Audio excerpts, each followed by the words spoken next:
దేవుని పరిశుద్ధ నామానికి మహిమ కలుగును గాక. శ్రమలో దేవుని యొక్క కృప. అక్క చెల్లి తమ్ముడా, నీకు శ్రమలు వస్తున్నాయి అంటే దేవుని యొక్క కృప అనేది నీపై ఆవరిస్తుందని నువ్వు అర్థం చేసుకోవాలి.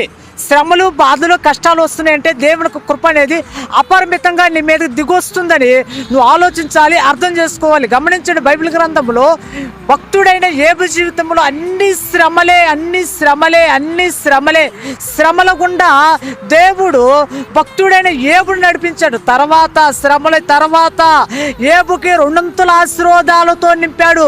మొదట ఆశీర్వాదం కంటే తర్వాత వచ్చిన ఆశీర్వాదము 200 ఆశీర్వాదము, 200 దీవెనతో భక్తుడైన యేబుని ఆశీర్వదించాడు. ప్రియ అక్క చెల్లి తమ్ముడా, ఈ మాటలు వింటున్న నీకు శ్రమలు వస్తున్నట్టే దేవుని యొక్క కృప అనేది అపరిమితంగా నీపై ఆవరిస్తుంది.